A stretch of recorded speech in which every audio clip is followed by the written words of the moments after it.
everybody, welcome back to the Football Martin channel. Thank you very much for tuning in. The Fans Forum is back this evening here on the channel. Delighted to have some special guests with me. Oh, why is it doing that? Fucking thing. 2 seconds. There we go. Right, there we go. Welcome back to the Football Martin channel. Thank you very much for tuning in. Sorry for the technical issues my end. The Fans Forum is back on the channel. We did this last week. It went down very, very well. And it's that time again to bring the fans onto the channel and have some different voices here on my channel. Joining me this week, I have some special guests. Controversial Chris is here on the channel. You will all know him very, very well. One of my favourites on the channel. Also being joined by Ben Tower and Ben Parker. This show is going to be getting to the heart of the fan base, and we are going to be getting the thoughts of the gentlemen very, very shortly. And you guys can play a part in the show as well by getting your comments in the comments box below and give us your thoughts of the conversations that we are having. We will get you guys involved as well. Before I do kick off the show, there's a big thank yous that I need to dish out to some special people that have joined my memberships here on YouTube and also Patreon. So 2 new patrons this week, Mark Eggleton and Jane Davis. Thank you very much for joining my Kingsland tier. And on YouTube, Graham Massey, DC Joe Nelson, Ryan Owl and David Orman have joined the Kingsland tier. And a massive shout out to Ian Crook, who has joined the Chapel tier. So thank you very much for your support. It means the absolute world to me. Right, gentlemen, let's get into today's show. The Fans Forum. We are going to kick off by talking about the weekend's result before we move on. We're comfortably beaten by Leicester City at the weekend. It confirms that we will finish bottom of the Premier League. Chris, you were with me at the King Power the weekend, or I was with you because you took me. Were you surprised at how bad we were at the weekend? No, if I'm totally honest, because it's one of those situations with Saints, and it's such a Saints thing to do. Leicester haven't scored for 300 years and haven't won at home all season. We arrive 2-0 home victory. It's obvious, isn't it? Yeah. There's nothing. That team are totally devoid of ideas now. A lot of them on Saturday were just barely going through the motions. To be honest, there's no fight left, and it's soul destroying really when we travel up and down the country to support them, and that's what they serve up. Yeah, it was poor. A side that had not scored in 9 Premier League games, Ben Parker, prior to this game. But to score 2 in the first 45 minutes, I couldn't quite believe what I was watching. I was sat separate to Chris. I was further up and I went and found him at half time because there was a seat next to him. And I was like, at the time, I just couldn't believe what we witnessed. I just couldn't believe it. Yeah, it's like Chris just said, you know, they haven't scored in 9 games at home. It's a home game against Southampton. It's obviously, we're going to lose. I mean, I think I called 1-1. Again, even I was slightly deluded. A little bit better than your 3-1 prediction, may I add, Martin. But it's been this way all season, isn't it? It's been absolutely shocking. I felt real confident going. I actually thought we could get something, and I think we all were in the car as well. I thought we were all quite buoyant on the way up there. I thought, do you know what? We'll get something today. I listened to Adam Blackmore, and he was really positive, and I think we all thought it was that big chance to go past the 11 points and put that well and truly to bed. I think we have that every week, don't we? We get that reset. We get over the loss. But the sad thing is, personally, I've got used to it, and I've never had that ever in the whole time that I've supported Southampton from 12 years old.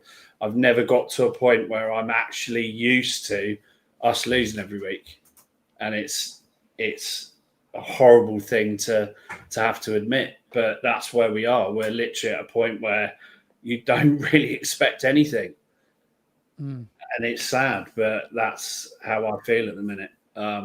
So come on, club. You need to buck your ideas up, I think.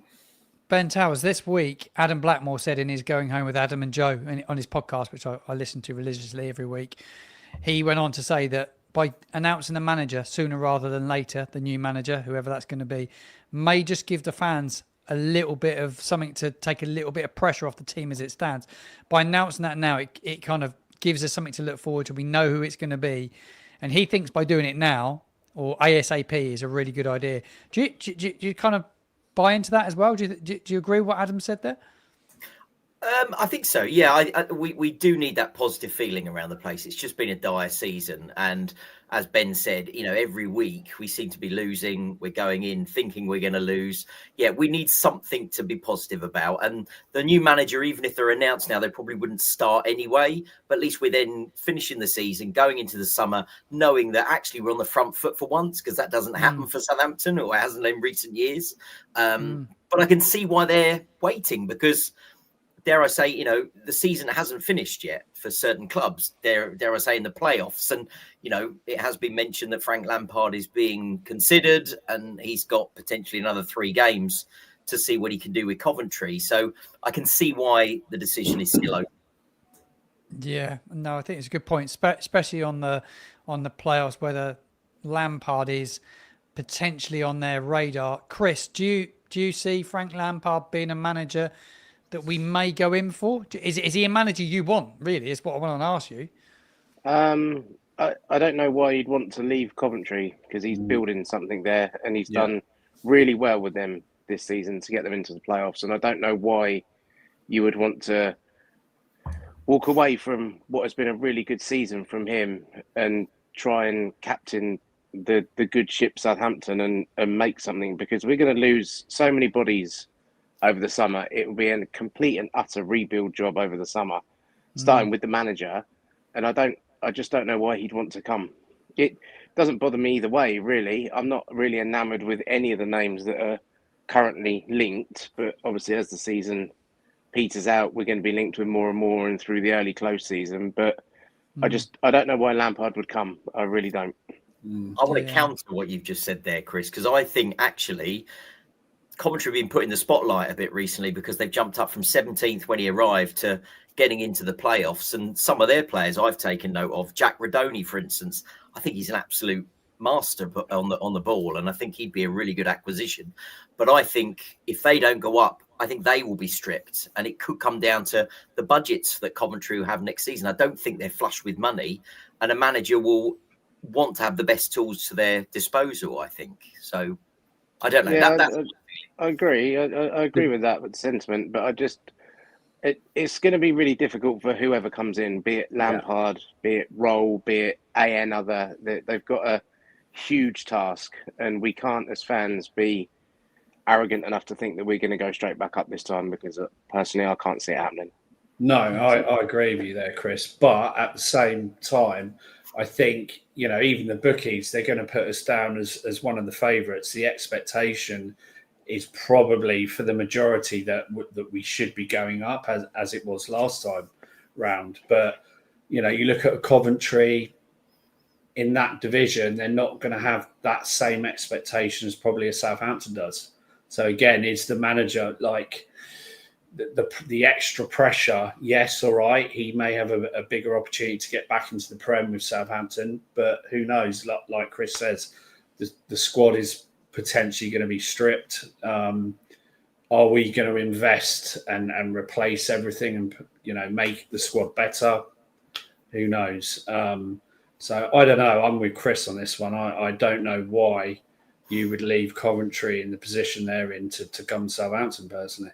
The big chat today is around Danny Röhl. They reckon he's resigned from his role at Sheffield Wednesday. I don't think it's been confirmed yet, but he's been pretty busy speaking to press over in Germany. Had someone from Germany message me earlier with a few of the comments he's made. He said to me he thought he'd be very, very surprised if he ends up at Southampton.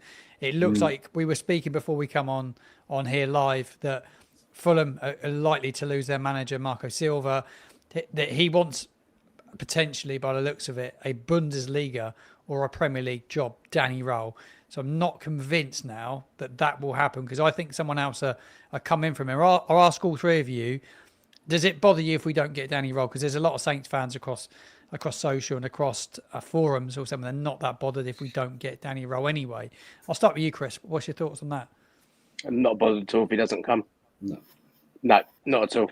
To me, it's the romantic connection when Ralph was here, and everybody loves Ralph, and let's get the band back together. But let's try and leave all this in the past now. Danny needs to be available in the summer, and he'll be coming back, and It'd be Ralph in it next as well. Jose Fonte's only 47 now, so he could still do a job for us probably. So I think it's time to move on from what's happened over the last sort of 6-7 years since Koeman left. Let's try and shelve that now and move forward with people that maybe want to be at the club. But let's not forget Danny Röhl left before Ralph did. So he's already been and gone. So a better offer will come along, like maybe it did last time for him, and he'll be off. So let's remember that he has already left us once. Yeah. Chris, are you saying you don't want a midfield of Schneidlin and Wanyama next season? No, because apparently Terry Erlock's still playing in the lower league. I'd rather have Terry Erlock. And I think Mick Shannon could probably still do a job for us when he's not out with his horses. So. Yeah, but I don't think he can do the windmill celebration anymore. His shoulders are gone. He'd probably still do that. He'd probably get in our midfield at the moment, to be honest. Yeah, probably do a job in there, to be fair. Talking of midfielders, you brought us on nicely, Chris. We should, but actually, before we come on to midfielders, we'll talk about Mateus Fernandes in a minute. But Ben Towers, are you bothered about Röhl moving to a Premier League club and not being available? Does it bother you? I think there's a few options out there, and he's done a relatively good job at Sheffield Wednesday. Obviously, it's tailed off near the end of the season, but it's one occasion. It's his first job. He's still an unknown entity, and I think it's a very important summer, and we need to get it right. So it would be great, but I think there's other options. Will Steele, I think he could be an interesting one. I am a big fan of Frank Lampard. I like what he's done. So I think there's options out there. Ben Parker, what about you? You bothered if we miss out on Danny Röhl? No, again, with Chris, what Chris said, I'm very much the type of person, whether it's manager, players, once they've been at the club, we hear it all the time, don't we? We had it the last couple of seasons. Oh, this player's coming back. We had it with Lallana, but I'm just, once a player's gone, I want someone new. I want someone that, like Chris said, that's going to want to fight for the shirt and want to play for Southampton. We've got too many players that are, I think they're disturbed from the time that they've had with us. And again, with the manager, Röhl, I don't know. Like Ben said, he's an unknown entity. And as far as, yes, he's done a good job at Sheffield Wednesday, but we're a different animal in regards to the size of the club. And, well, Sheffield Wednesday are a big side, but they've been down there for a long, long time and they haven't got the money. We kind of have the upper hand in that respect. Could he take us up? Yes, maybe. But again, I'm one of these ones with Ralph, for instance. For me, he should have gone a lot sooner than he did. And a lot of people say, we want Ralph back. He's kind of that old guard. He could do a job, maybe. I don't know. I'm not bothered, if I'm being honest. There's people out there. There's bigger names that I'd rather go for, personally. He's been linked with Rangers as Ralph Hasenhüttl. I went on a podcast today, actually, the Rangers Journal, and they wanted to ask me about Ralph Hasenhüttl, and it was interesting looking back at his time with it. His record wasn't great, actually, though he worked wonders with a tight budget. It did get really tired at the end. I thought he just kind of it was just, I don't know, he got stale, didn't he, at the end, I kind of felt. I think people have short memories. He did okay for us, but my memory is that he should have gone a lot sooner than he did. Personally. But you're also hearing Gineppo going up to Rangers, so it could be the Ralph and Gineppo dream team. It was linked with Leeds as well, which I was quite surprised about this week as well. Whether there's probably no truth in it, but he was linked. It was in loads of press in and around Leeds, and I think his agent. He's got a very active agent, I would guess. Good agent, yeah. If he ends up at Leeds, I'd be really shocked. Wow, that would be shocking. Not one of my favourite players. I text Glenn the Core actually from TSP a couple of days ago. Said to me, "How would you describe Gineppo?" Someone's asking me a few questions, and he kind of said, "Well, I thought he'd run it out of play a lot. He was like Bambi on ice at times. He was just not the greatest winger that I've ever seen." Player was a little bit sort of underweight for me, and as far as from a strength perspective, we seem to go with these type of players, don't we? Dozie's another one. I kind of like the athletic play. You look at a lot of the teams in the Premiership now, and they have very, Crystal Palace, very athletic, strong players, and we seem to not go for those type of players anymore. Yeah. Yeah, that's very true. Talking about athletic players, we do have one athletic player on our side that I've loved watching this season. Mateus Fernandes has been brilliant in a rabble this year. He was substituted really early in the game at the weekend, and we should talk about it and get the fans involved in the conversation below as well. Once he was taken off at the weekend, we sang his name, or the fans sang his name for the remainder of the game. I've never known anything like it. Simon Russ spoke about it in his post-match press conference. He said he was suffering with a chest infection prior to the Fulham game, and he had to go off to Portugal. I get that. He said that he had a clean bill of health in his press conference last week, so if he wasn't 100%, he needed to come out and say. Mateus Fernandes, Chris, for you, it's been great, isn't he? Were you surprised at how the fans reacted at the weekend? Because I thought the fans were brilliant, personally.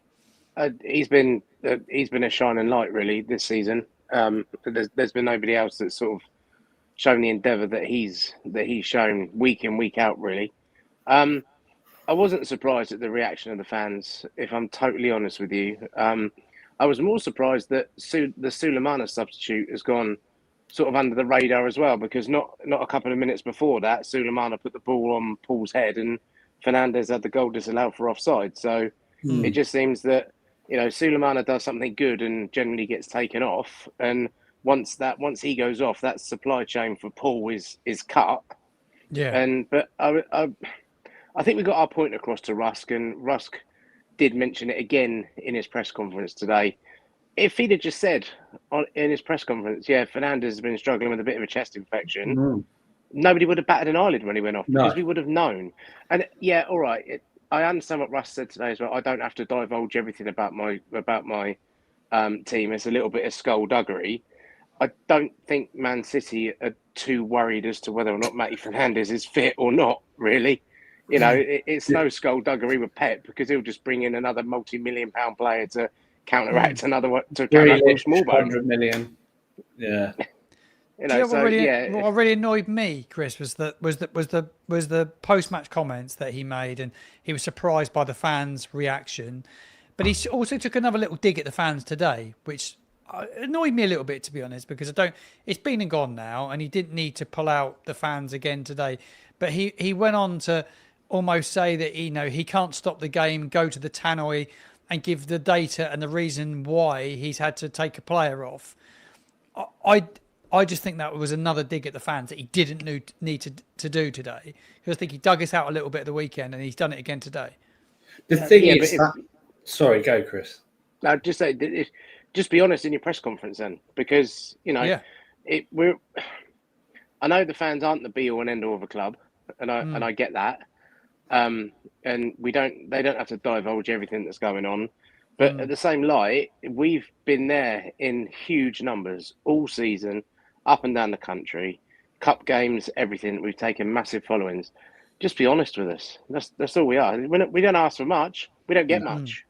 So yeah, we could ask for a lot more. There's not a lot of fans really that I can see throughout the Premier League that will still be taking sell-out away allocations when their team are on 11 points at the bottom of the table. So that's where Russell Martin fell down when at the Aston Villa game, when people made their way through the storms and blah, blah, blah to get there, and he dug the fans out. And I think as soon as you start doing that, that's when you lose everything. And really, that's where Russell Martin lost everybody then, for me. There's a few comments. You don't do that. There's a few comments about sticking together. Like, we need to stick together. I was like, well, we've stuck with the team. Everyone's stuck together. But we do have 11 points, and we're staring down the barrel at a record that I haven't shared on the channel yet. We could become the first team to lose 30 Premier League games in a campaign. We've got 3 games remaining.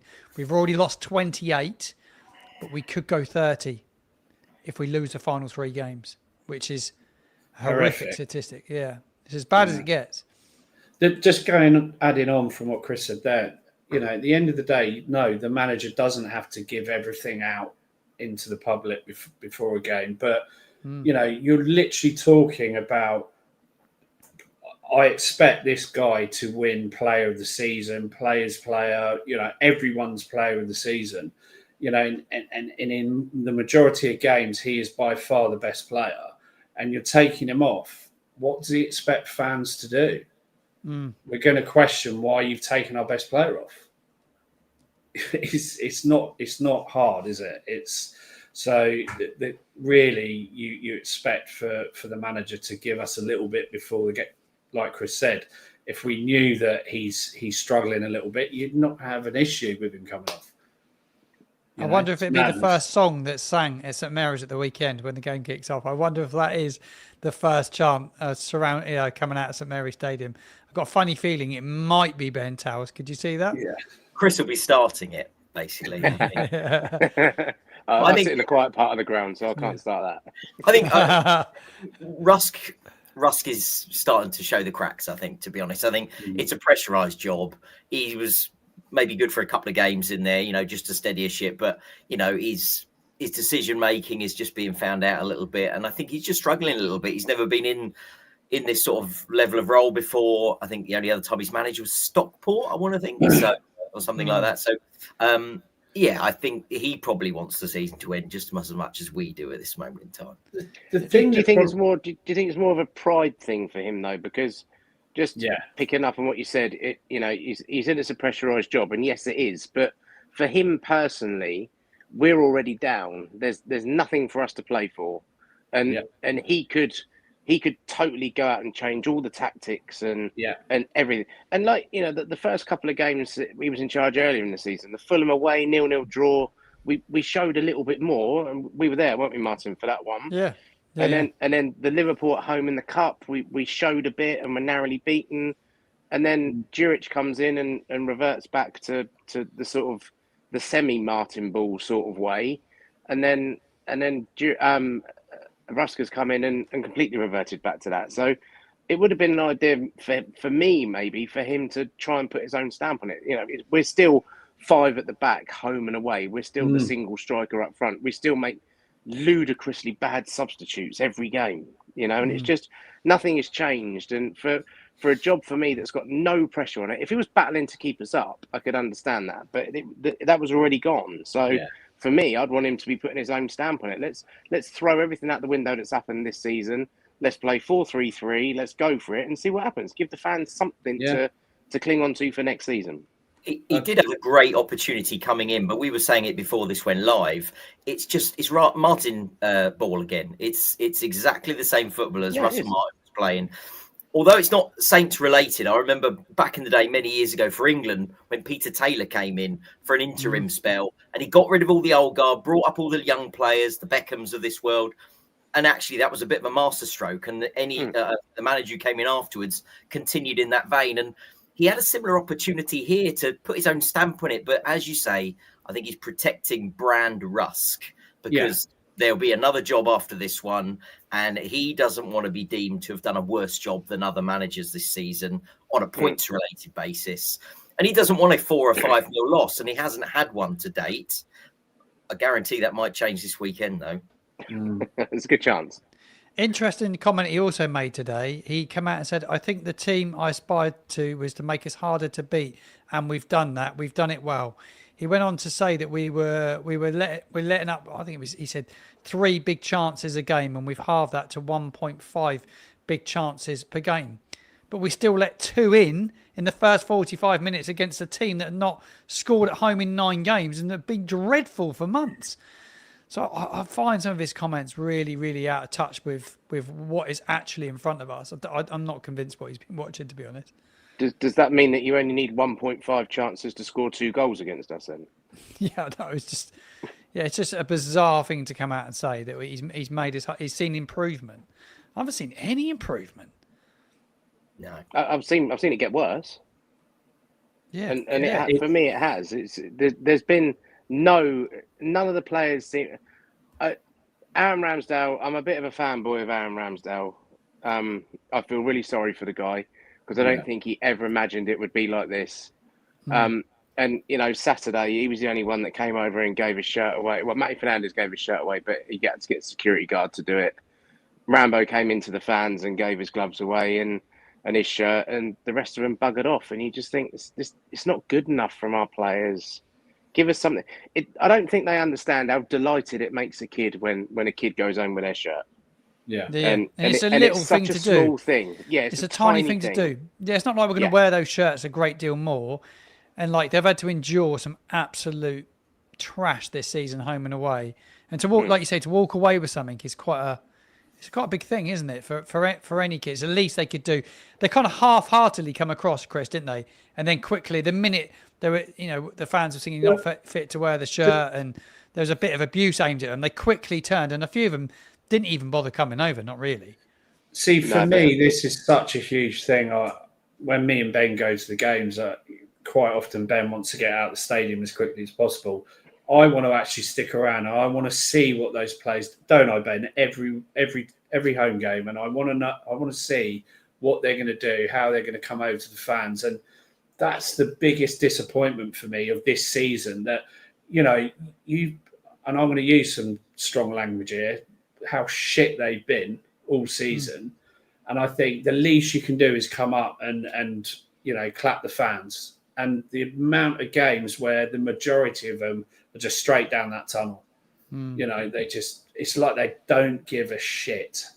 And that's the most disappointing. Do we have an effect on that though by the reaction when we lost at home to Brentford shocked me a little bit. The amount of people clapping the 5-0 defeat at home to Brentford really shocked me. I know that people will always clap the players at the end of games, but surely that is a way for fans to vote on their feet and let's hear them clap us rather than us. I mean, as fans, we're rewarding less than mediocrity to clap them off after a 4-5 Getting an easy ride. Well, it's the same as the Tottenham game, wasn't it? The Tottenham game, and we literally clapped them up. Well, I say we. I wasn't at the game, but I certainly wouldn't. And I'll get a lot of hate for this, but I wouldn't have been one of those fans clapping. I don't understand. I don't understand the celebration, the championship again. Ole, ole. I mean, it's just I don't understand that. Whether that's the fans trying to make a light of a situation, maybe we're shit and we know we are. Would be a little bit more apt than singing about a relegation. It doesn't make sense to me. No, but. It is what it is. We're all individual when it comes to being Saints fans, and I don't think anybody is right or wrong. No, that's so. We support them how we want to support them individually, and that's a rich thing, and that's a good thing. But sometimes to unify, like the Sunderland fans do. I remember going to Sunderland years ago with my dad, and when Sunderland went 4-0 down at home to us, the place emptied, and that's voting with your feet. There was nobody there to clap Sunderland off the pitch at the end of the game because we were the only ones left in the ground. So, I think we need to adopt a little bit of that sometimes to show the players that we've had enough as well, really. Yeah, but, all that aside, do you not think as a minimum those players should be coming over every game, win, lose or draw, and clapping the fans? Do you not think that should be a standard thing? 100%. It should be, yeah. And they should be forced to do it, really, because if it wasn't for us, they would. Well, COVID sort of proved that maybe football doesn't need fans as much as we think it does. But I remember when we were at Wembley and Tadic gave my stepdaughter his shirt. We'd been beaten 5-2 by Spurs on Boxing Day. Tadic came over and he gave her his shirt, and the result paled into absolute insignificance for her because she was going home with a player's shirt. So I've seen it firsthand how delighted kids are when things like that happen. And I was talking to a guy a little while ago down at the Dell Bar, and he's a guy that works at the stadium, and he said the players are charged £40 every time they give their shirt away. Big deal. Right. Okay, it's 40. They're earning hundreds of thousands of pounds a week. 40 quid. I mean, 50 grand a week. It's not a lot. It's not a lot, is it? And Roy Gregory makes a good point actually in the comments box below. He said again, shouldn't the manager instruct the players to thank the fans? That's exactly right. Should a manager not lead by example and be the first one out there? Exactly. And just going quickly back, 30 quid, 40 quid. That's what we pay for a ticket for a game. Come on. Yeah. It's ridiculous. Yeah, it's awful. But I feel that the club has gone a little bit soulless this year. That there's Russell Martin did a great job of galvanising everybody, and that's kind of worn off again now. And I think the manager, whoever comes in, has got to reunite everybody again. And Martin did a brilliant job of that. I won't knock Russell Martin at all. He was just out of his depth for that style of football in the Premier League. He was great. The last season in the Championship was amazing, and we all it was one of the best times I've ever had as a Saints fan, to be honest. And it was fantastic because we were guaranteed a result every week, you know, generally a positive one. But the first thing the manager's got to do is get the fans back on side. Yeah. They need to do that, and they need to do that really quickly. Whoever they bring in needs to have that touch with the fans, Ben Towers.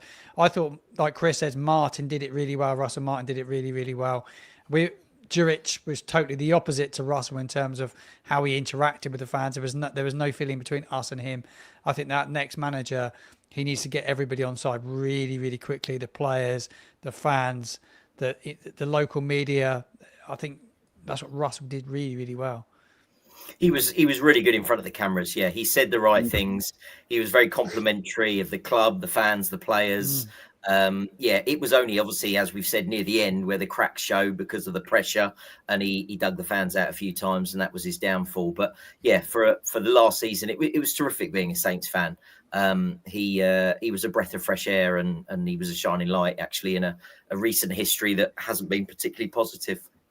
Yeah, it's a big one this weekend. Let's not forget the start of that season for him. He had, a massive part of the team ripped out with Lavia and Prowse. Yes, good players. We played 3 or 4 weeks with 3 or 4 games with those guys in the side. Livramento, I know he didn't play, but that was one I was absolutely gutted about to lose him. But Russell Martin done such a good job, to be fair, and I'll always like the guy. It didn't work out for him in the Premiership, unfortunately.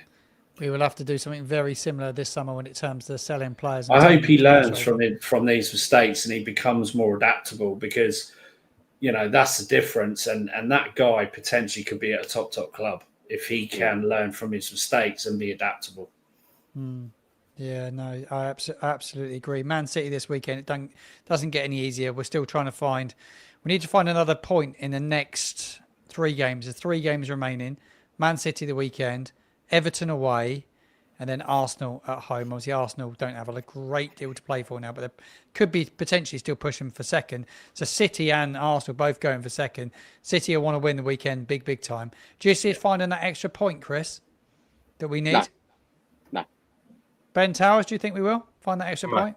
You're saying as well. Ben Parker? Look, Everton's the one, isn't it? But David Moyes, really, that's the manager we should have got at that point in time. Everton went and got him, and look what he's done.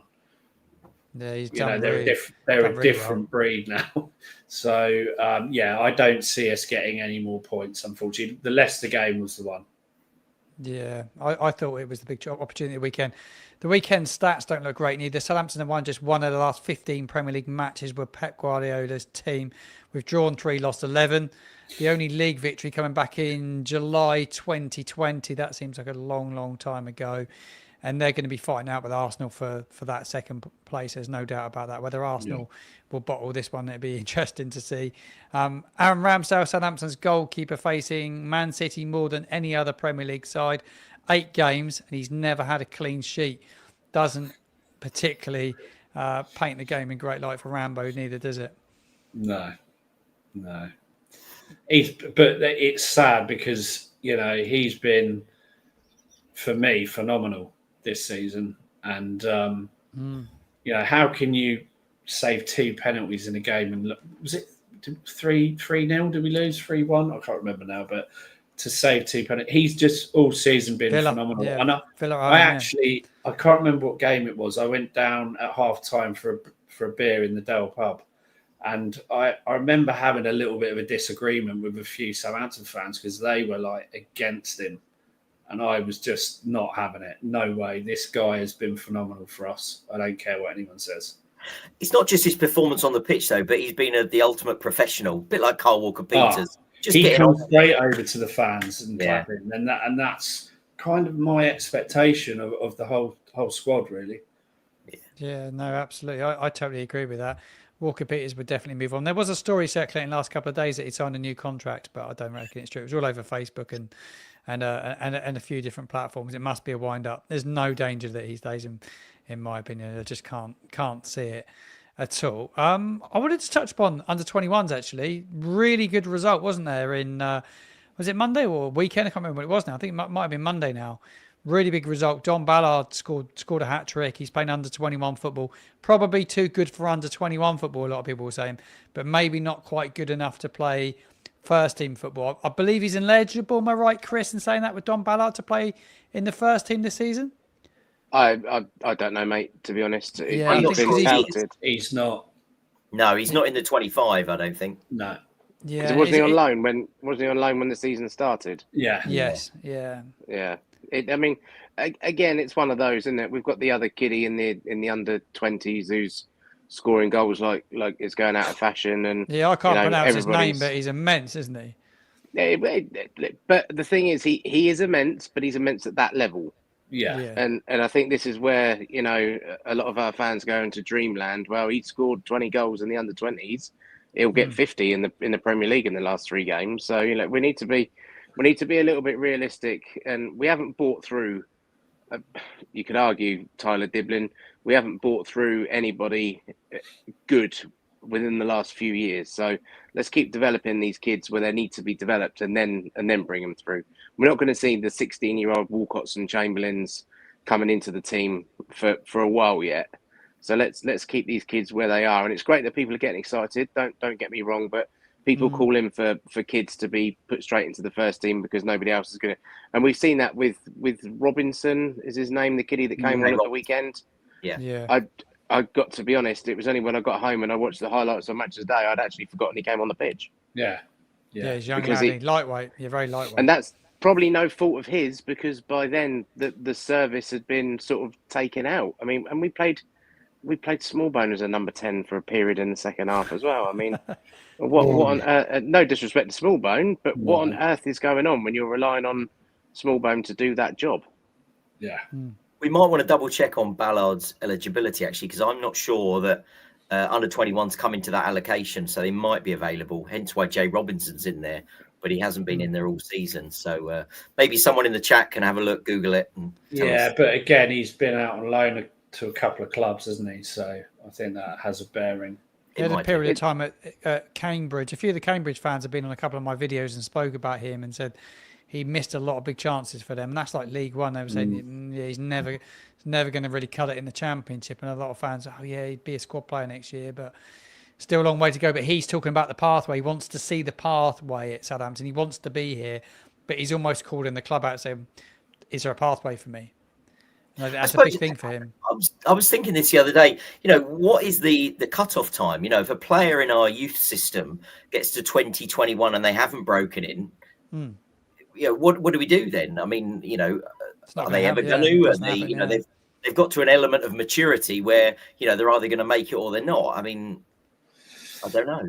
Yeah, but maybe that's we're putting them out in the shop window by loaning them out, and maybe that's the hope that somebody comes in to buy them. But yeah, he's. I would like to see him be given a chance at some point. I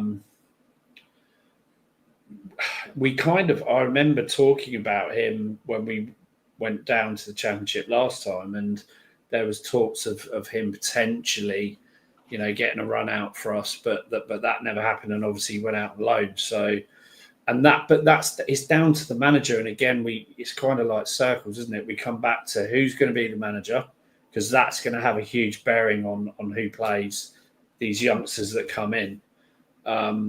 If we go with a Danny Röhl type, yes, someone like him might have a chance. If we go, I don't know, let's say off the cuff of Dyche, he probably isn't going to get that sort of opportunity. Dyche is going to want someone who's experienced. So it all depends on who we bring in as manager, I guess. And the budget we've got to spend, I suppose. Yeah, I mean, I don't know about the money side, and Martin's probably better at this, but I've never thought that with the ownership group, the one thing about them is money not that it's not an issue, but I don't think there's been the restrictions that we've always been used to as Southampton fans. This is probably the most free we've been in as far as, from a financial standpoint. I don't know. What do you guys think? There's a really good article that I read today. I was going to do a video on it at some stage. I'll probably do it sort of next week, but there's a really good article.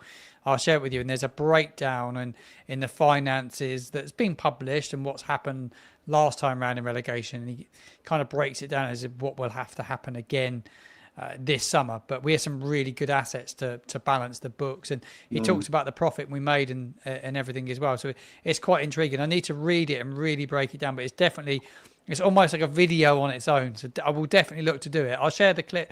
I'll share the links with you so you can have a read of it. Another player I wanted to touch upon, we'll talk about players coming in, was Wellington, Chris. Do you think we will see him before the end of the season? Because we were at Portman Road when he made his debut. He looked quite good, didn't he, Wellington? He's only played 5 minutes for Simon Russ so far. He spoke about him being a great lad. He said he's not done anything wrong. He's been working really hard in training and he's just finding a bit of continuity, he said, within his team. But surely if he's here for the next year, surely be looking at him now, wouldn't we? Well, yeah. Is he left? He's a left back, isn't he? Yeah. The one a bit like Ryan Bertrand. Yeah, I know it's difficult. I don't really think that personally, and I might get a bit of stick for this, but I don't really think that Manning's done a lot wrong since he's come in. Not at all. I tend to believe that we are so much better off playing Manning at left back and Walker Peters at right back, where Walker Peters belongs, because we're chopping and changing the right back all the time. We've had Bree and others in there. I think we had Joe Aribo in there for a couple of games as well, didn't we? Because that made perfect sense to everybody. I don't. Wellington was good at Portman Road, as you say, and he was very leggy at the end and went off after about an hour, didn't he? Got knackered, didn't he? I remember him getting knackered. But he put a shift in, though, and he put a proper shift in. Yeah. But I just think that kind of seemed to facilitate the door opening again for Manning, and I don't really believe that Manning has done a lot wrong. I don't necessarily believe that he's Premier League class, but he's done a job in there. And I don't, maybe because he's that little bit more experienced in this country is the reason why Wellington's had to be happy being the squad player now for at least until next season, maybe. I think Manning's got a big part to play next season, personally. I think it's a huge part to play, Manning. The one thing that shocks me with Manning is that, when he was signed, Russell Martin signing, and it's, everyone's led to believe that they're good friends and stuff. And in the Premiership, Russell Martin didn't really pick him to play. He's kind of probably shone more with other managers, isn't he? I think he's been fairly decent. Considering most of the squad's been terrible, he's been okay. My only issue is, strangely, I never would have said this before, I think he's probably been better in the Premiership than he was in the Championship. And maybe that's because there's more games. I don't know. He's just maybe more skillful in the Premiership and he's better suited to that. I don't know. But Wellington, I would hope we keep him. I would like to see him, play a lot more for us, to be honest. There's potential with him. There's definitely potential with him. And I think with Walker Peters obviously going as well, that kind of maybe opens the door for a new right back, or it opens the door to get somebody in there who's already with us but playing consistently. Because I don't necessarily believe that chopping and changing players and positions every couple of weeks helps the player either. Really, no. Not really. We need. I know people used to get a little bit frustrated with Russell Martin's teams and things like that, but he based a lot of his success with us was on consistency, using the same players and making like for like swaps when it needed to be done, rather than just bringing somebody else in for maybe the sake of it. This is the other thing with this season. Ben said it last week. You don't see the same team for 3 games in a row. No. And I think that has had a big bearing on us. I'm looking forward to it, depending on, again, who the manager is. But I suspect you'll see more of a solid team next year, more the same team week in, week out. That's would be my hope anyway. Well, consistency is key with football at any level, really, isn't it? And to find that. I don't ever believe that Russell Martin knew what his best starting 11 was, because he made a hell of a lot of changes in the first 5 or 6 games of the season. I don't think that that Juric knew what the best 11 was, and I certainly don't think that Rusk does either. And for 3 sort of UEFA qualified coaches to not be able to figure that out over the course of a season is just, well, it's ridiculous, really. But we would all pick a different team. All 4 of us, if we had to write down our starting 11, they would probably be different. So it's difficult. But we only see him on a Saturday. We don't see him every day of the week. So no. I have Ryan in the chat below, and he says, a clean house, wouldn't care if all of them went, never hated a team more than this. So I've seen that used a lot across social media. A lot of people. Ryan, very passionate. Thank you for joining the show, Ryan, and getting involved in the comments as well. Keep your comments coming as we come up to the back end of our show. As we get to the back end of the show, we've obviously got a game this weekend. It'd be rude not to get some score predictions. I'd love to get these, then to look back on it once the game's finished. I'll start with Ben Parker, top right. What's your score prediction for this weekend? Do you think it'll be an absolute hiding by City this weekend? I think for our standards, it wouldn't be classed as a hiding at 4-0. But I suspect that's going to be the sort of number. Man City have found some form. They had a big blip earlier on in the season, and people were starting to look at them and think, what the hell? I think even people were talking about Pep Guardiola, getting rid of him, which is ludicrous. But they found the form again. They potentially could go to second. So look, it's going to be a hard game, isn't it? I think Haaland will probably be on the bench, ready to come on, and I think my prediction will probably be 4-0 on that one. I think based on this season's performances, Ben, that would be deemed as a tight game. Yeah, it'd be full of Man City fans. You can guarantee that the ground would be full of Man City fans, or it'd be everywhere. Guarantee it, because every game I go to down our end where we are, there's full of freaking away supporters all the time. The Newcastle game was the biggest embarrassment, but I guarantee this weekend will be even worse. Ben Towers, what's your thoughts on this one? Score prediction from you, my friend. I think I'm going to top Ben there. I might even go with I'll go with 5s, 5-0. Go 5-0. It's going easy on the team. What about you, Chris? What's your thoughts on it? Well, when we went up there, we were expecting a hiding, and we were, weren't we? I remember we went together, didn't we? Yeah, it seems like a long time ago, didn't it? Yeah. We played quite well, if I remember rightly. Was that the Haaland 1-0? Yeah, it was. Yeah. So I'm going to go for a very respectable 2-0 to Man City on Saturday. I was actually shocked with that game because I went with a very stupid manoeuvre of triple captain Haaland in my dream team on that game, and he only got 1 goal. So, I was quite shocked. Guys, before we go, I've had someone in the chat, and I promise people I'll get involved in the with the conversation below. Charlie Page has put a comment in the chat box. He said, thoughts on Bednarek? Personally, don't think he's been Premier League quality since 2021. Slow, poor decision making. I would start with Bella and Wood in a back 4 at the weekend. I'm not sure he could start 2 centre backs that have not played a great deal of football, but I do echo a lot of what you say about Jan Bednarek. For me, it's probably time to move him on. I would say, again, with most of our players, I would not have a problem with him going. But, I'm not sure about Bella. I like Bella Kotchap. I got a picture of him the other week, actually. But, he's not played enough. I can't agree with that one, unfortunately. But I would not really have a problem with Bednarek going. No, once he went to Fulham, Aston Villa for me, that kind of ruined it. He's done all right, to be fair. He's come back and redeemed himself, I think. But nevertheless, once you did that.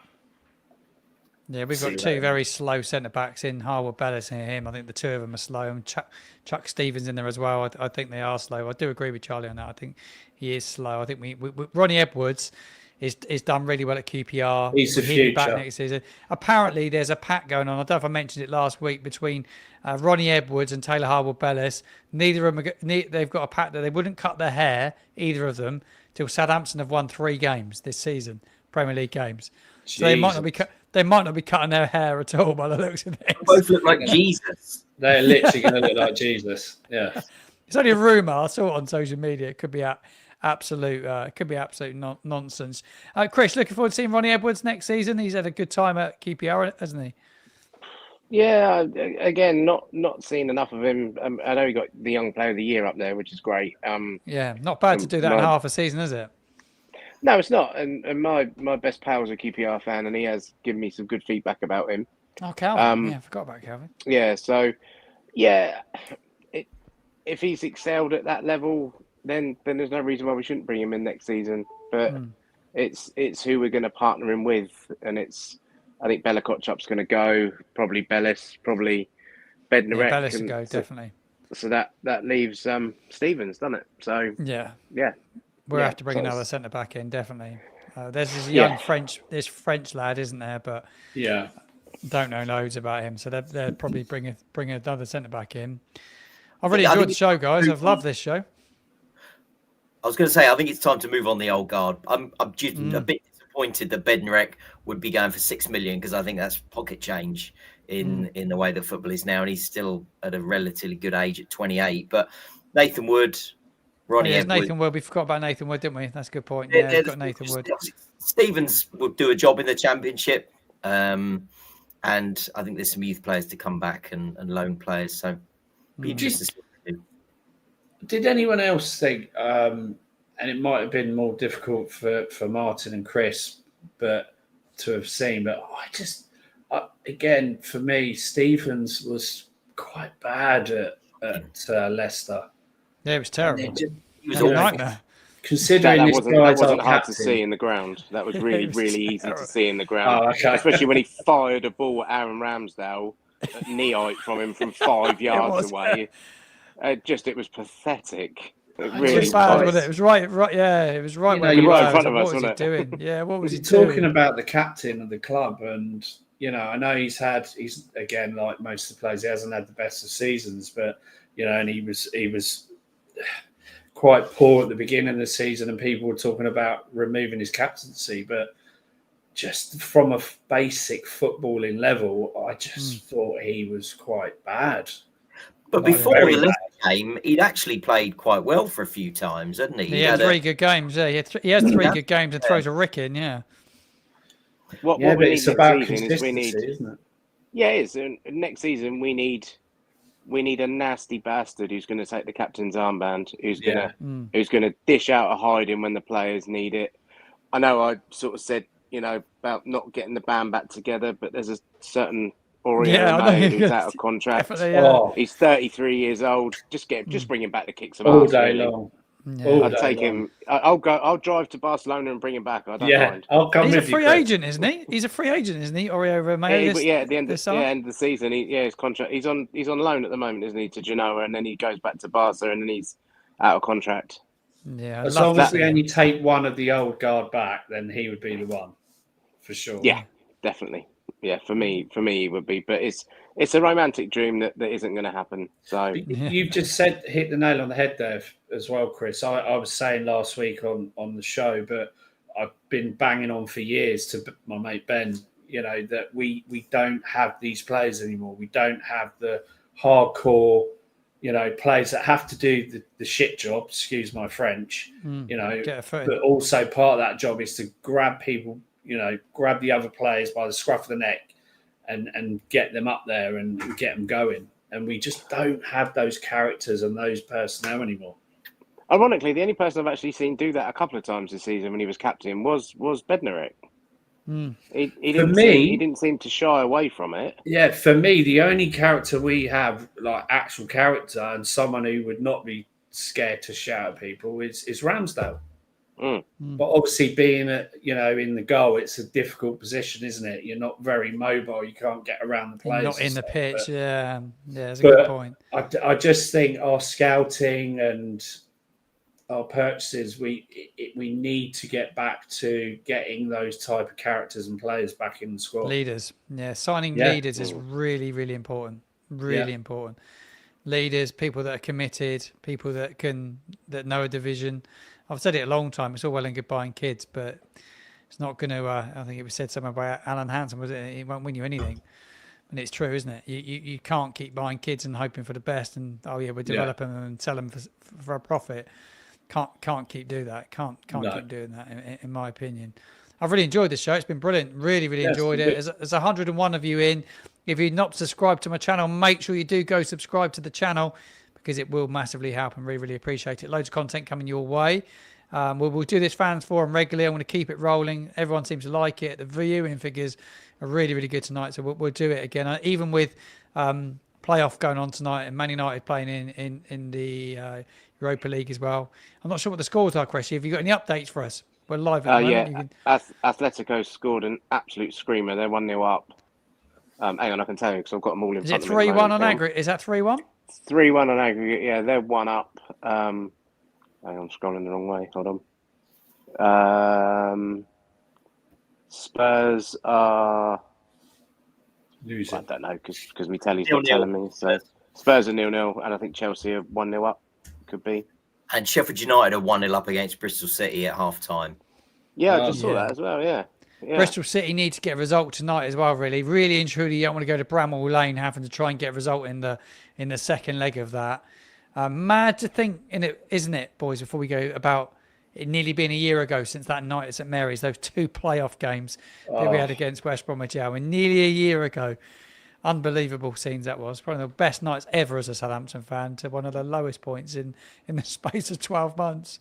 It makes me cry, actually, I think, thinking about it now. And what Bristol City are down to 10 men, according to the Saints Network in the chat as well. They're down to 10 men, so they're going to struggle there. That's going to be a tough night for them then. That West Brom game at St Mary's, wow.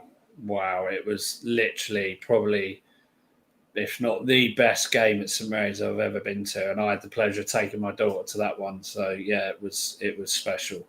It's just gone so quick, and to think we're back down in the Championship is, it's a little bit depressing, but we've got to just get through it now and lift our heads up and try, and whoever's going to be playing for us next season is show them the way and do our usual thing as fans and get them going.